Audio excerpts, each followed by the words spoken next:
Now I've talked about my top 5 favorite gear. I've talked about some of the best gear that you can get, the list of things that if you're new to creating videos that you should get. But today, I want to share with you the 5 things that I use on every video, every time I get ready to do one, and they're all under $30. I cannot wait to share these with you. You may know some of them, but it's just the fact that the longevity of these things working for less than 30 bucks, phenomenal. First up on the list is the 128 SD card. This is their Extreme card. They have the Extreme and the Extreme Pro. Honestly, I think it's just like a speed difference between them, which is fine. And then also for the Pro cards, just the durability. However, these I keep in abundance because they work. They're not bulletproof. These cards are, but they're sturdy. That's one thing I can say. They are sturdy. Of the years that I've been using these, I'd say for like the last 3 or so years, not the same card. Let me clarify. I'm not using the same cards over and over year after year. I switch these out every year. And then I'm just using them as accessory cards, meaning like if I'm recording B-roll, stuff that I can do again versus having to record stuff like this over and over. The failure rates increase no matter kind of like what cards you use, even like the Sony Tough cards. These cards can't last indefinitely, but these are really, really good.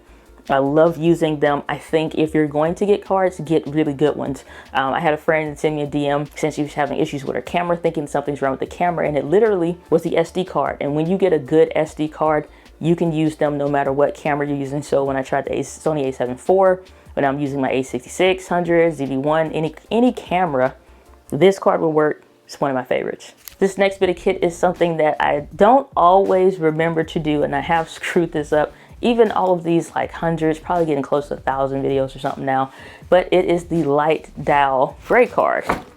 And it literally pops out like that every time. But the thing that I thought was that because this is like some kind of a fabric, it's gray on one side, white on the other. I thought because maybe this mesh is just like a wire twisty in here so you can just collapse this when you're done. I thought that this honestly would like rip or break or something.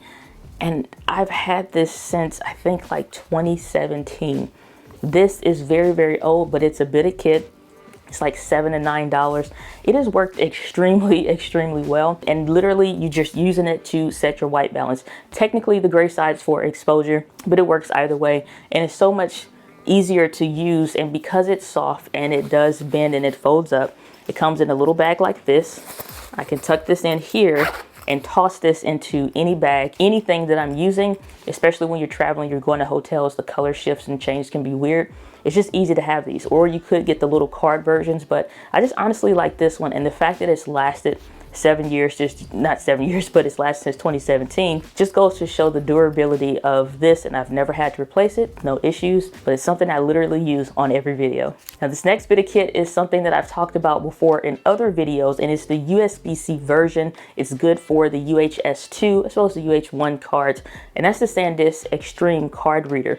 Now this one is different than the one that's like a USB type A version, simply because it's USB-C, but it's also for the UHS-2 cards. Meaning when the day comes and I upgrade to, maybe they stop making APS-C cameras for some reason and have to go full frame, or I want like 10-bit, I want, you know, something better. And it's going to happen. If I get that camera more or less is going to take and need a better SD card, which is a UHS-2. For that reason, you need something that can read those cards. So this is one of those things where it's super cheap and it literally future-proofs you when you're using something so simple every day. If I'm transferring footage from my camera to my editor, I want to do that very quickly, or you're literally transferring the data from that card up to Dropbox. For us, I upload a lot of footage and we have a lot of clips, and even for a 3, 5, 7 minute video that's relatively short, it takes a lot of clips and a lot of footage and stuff like that to make these videos work. Transferring those files faster earns me back my time, and it helps with keeping the system of content and flow moving. This is invaluable to me. I probably need to order a few more just to be able to have them for in literally every bag when I'm traveling, because I definitely take this with me and I'd hate to lose it. If you don't have one of these, you're using one of those cheap things that came in one of those everything kits on Amazon, throw that away, get you one of these. Now, this next bit of kit, I actually was very hesitant to go ahead and buy, and I was on a call with my buddy Doc Rock, and he literally was laughing at me because I kept getting up trying to set my white balance using the gray card. The A6400 was like 3 or 4 steps away, and I keep trying to get it and you're holding it. It looks stupid. And he said, just order the stupid remote. And it was this Sony remote, this DSLR remote that they have.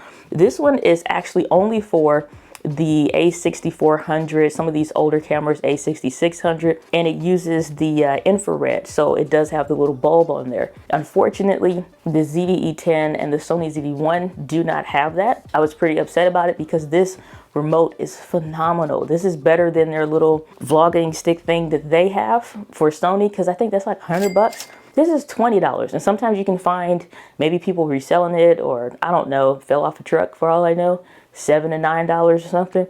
This is incredible. You can zoom in and out. You can take a picture, start the video. You can do all kind of stuff. Go through your menu systems. Like, this is a phenomenal remote for what it costs. I wish, like maybe in the ZV-E10 Pro or ZV-E10 Mark II, something like that, they put in the infrared remote so I can keep using these.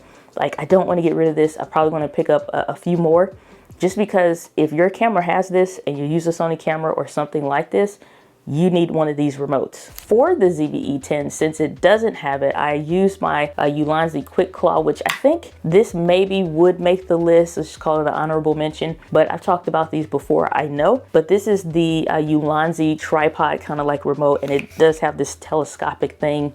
Can tilt the head. I like this a lot when I'm traveling for vlogging. And just to honestly set it up, it even comes with some feet here, and I can set this down. This is really neat, but that's not why I bought this. I bought this because for my ZV-E10 and for my ZV-1, this works incredibly. It has the little rocker on here, so you can zoom in out, and there's a Bluetooth remote, so you need no cables, no wires, but it also comes with like an adapter, so if you're using it with the ZV-1, because it's USB micro and not USB-C, then you can still use this. And this is just really, really great. Again, you can start, stop recording, set a custom button, take pictures, whatever. But the only thing is that sometimes if you're running Bluetooth, 4K, long time recordings, like maybe you got battery bank also going and charging your camera, then unfortunately that is when I have had, like on like a couple instances, like 2 that I can think of for sure, and 1 when I was traveling with the Bluetooth on. That is one of those things that even with the high rating for overheating, ZV-E10 was out. I was sitting here recording, had all this stuff going, and it went out. And I think that's a poor and a miss on Sony for that one, honestly. I think it's something that needs to be improved. Maybe they don't know about it, don't care. I don't know, because of the price point. And at this point, with them not being available for purchase, maybe in the next iteration of the camera, it'll be fixed in the firmware. Because right now, when you turn on Bluetooth, 4K, you're doing long recordings, and all of that stuff, like if you're doing a podcast or something, I think it kind of sucks that if you are running USB-C, 4K, Bluetooth, and all that stuff at the same time, your camera will overheat and it will turn off on you. That is not cool at all. I literally just had that experience, and it's not fantastic. But if you're not doing all those things, maybe using an AC adapter instead, then you can use the Bluetooth remote. But that's not about this one, but this is a great find, but it's 50 bucks. So it doesn't make the list, but again, another honorable mention. Now, whether I'm recording a video or not, everything I have is rechargeable. You have the Google Pixel Buds, rechargeable. The Rode Wireless Go 2s, rechargeable.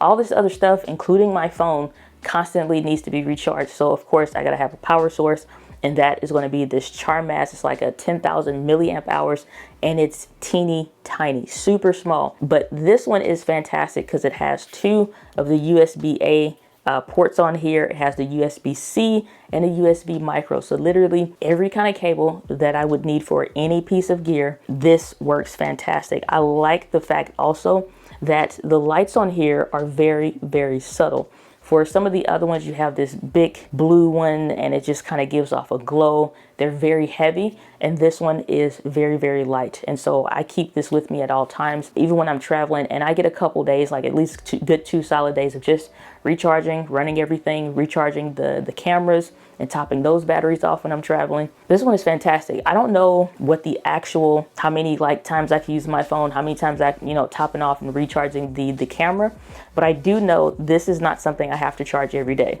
I will throw it on the charger at night, but again, this is maybe 4 days or something later, and I still have 2 dots left. So take that for what you will as far as use case, but this is fantastic. And if you are doing anything with cameras, the best feature that your camera is going to have is the ability to recharge the batteries in the camera. Because of that, you need some kind of a source to recharge it. Even if you're using a dummy battery, you can power it off of this. So those are my top 5 things that I use that are under $30, and I literally use them on every video. And I'm curious, what are some of your best cheap accessories that you would use in every one of your videos, or that you do use? Let me know in the comments down below. But if you're brand new and you don't know what to get at all, I did a video covering literally from audio, video, lighting, and accessories. You're going to want to check this video out. Click on the video on the screen. This is the video I wish I had when I was first getting started.